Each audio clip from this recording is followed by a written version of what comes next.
Good morning दोस्तों, आपका सबका मेरे यूट्यूब चैनल पे बहुत बहुत स्वागत है। आज हम बात कर रहे हैं मैटरनिटी एक्ट 1961 की। हम कितने वर्कर्स पे ये लाइबल होता है, किसी भी ऑर्गेनाइजेशंस के लिए कितने डेज टोटल कितने डेज वर्किंग करने पे कोई भी वर्कर, कोई भी वुमेन इसको बेनिफिट्स के लिए लाइबल हो जाती है। मिनिमम कितना टाइम्स के लिए उसको लीव मिलते हैं, क्या क्या बेनिफिट्स मिलते हैं, क्या क्या इसके फॉर्म्स होते हैं जो हमें गवर्नमेंट को फिल कराने होते हैं, और क्या क्या इसमें अलग से हमें फैसिलिटी प्रोवाइड कराते हैं गवर्नमेंट्स, और क्या क्या मेनली इसमें हमें ध्यान रखने की चीज़ें हैं ताकि हम मैटरनिटी बेनिफिट लेते हुए या मैटरनिटी बेनिफिट देते हुए कोई गलतियां ना करें।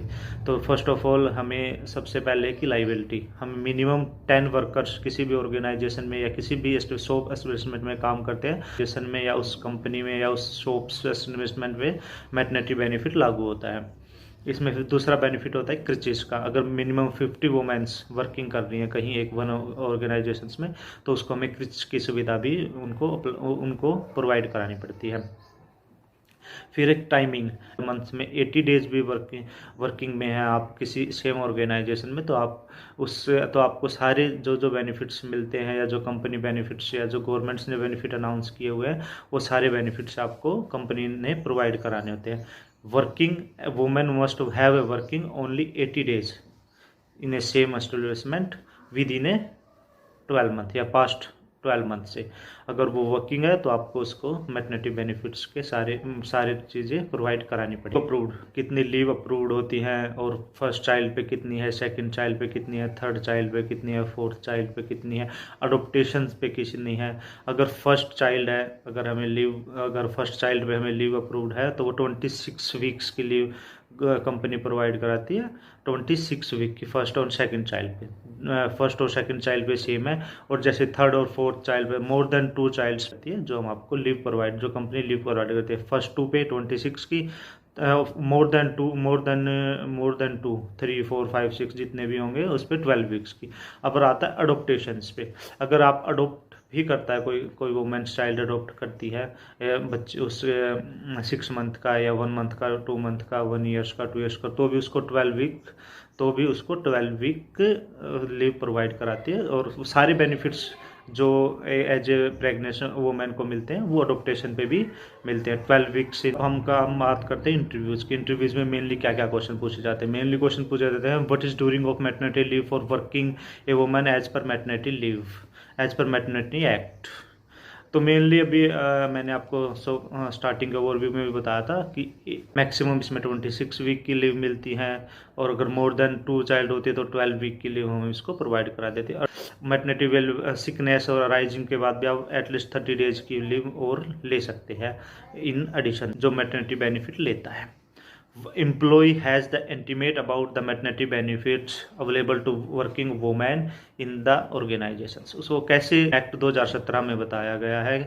एक्ट 2017 में एक maternity employers intimate every female employ by writing electronic at the time of her appointment regarding every benefit available under section 11A। Maternity benefit act is also recommended that the employ has HR policy में भी होनी चाहिए, और जो हम writing में देते हैं, जो भी आप as time of joining females को, कि हमारे ये HR पॉलिसीज हैं, हमारे ये बेनिफिट्स हम प्रोवाइड कराते हैं, और इतने बेनिफिट्स हम इनको प्रोवाइड कराते हैं। Such an employer have a necessary to provide creche. हाँ, अगर मोर देन 50 वुमेन्स हैं इन ऑर्गेनाइजेशंस, तो क्रिच की फैसिलिटी प्रोवाइड कराना कंपलसरी है फॉर एवरी एम्प्लॉयर।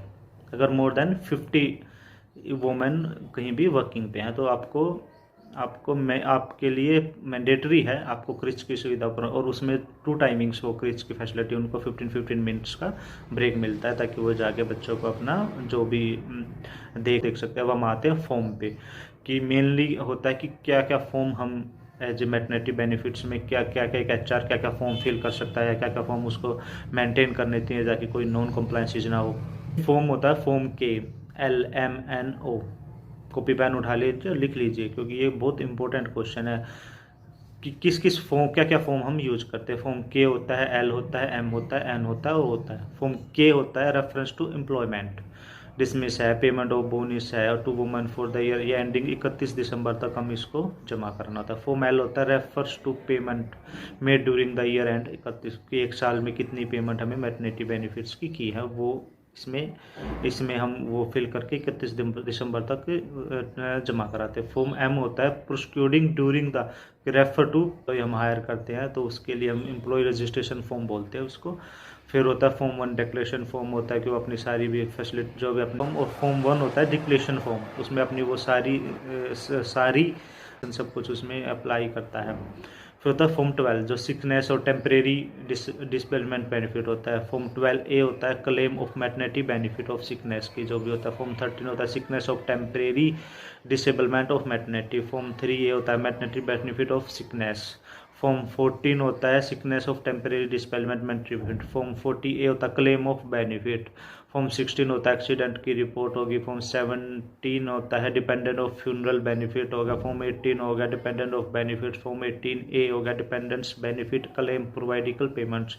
फॉर्म 19 होगा maternity benefit notice of pregnancy, जो प्रेगनेंसी पे जाते हैं फॉर्म 19 वो उनको दे के जाते हैं। फॉर्म 1A होता है फैमिली डिक्लेरेशन फॉर्म, मेनली हम फैमिली के डिक्लेरेशंस देते हैं। फॉर्म ए भी कोई चेंजेस कराता है। फॉर्म 1B होता है changes of family declarations form.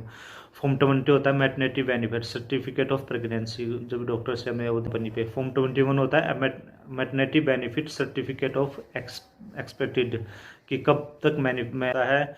And form 6 होता है मेनली हमने मैटरनिटी बेनिफिट्स में कितने टाइम के लिए होती है, क्या कि ESI में कवर्ड होते हैं तो ESI कितना % देता है, उसके बाद गवर्नमेंट, उसके बाद एम्प्लॉयर को कितने % देना होता है। हमने आज इसमें सब कुछ डिटेल से डिस्कशन किया। ऐसे ही मेरे स्टैट्यूटरी कंप्लायंसेस के और स्टॉक मार्केट्स के इनमें प्लीज़ मेरे चैनल को लाइक सब्सक्राइब कीजिए।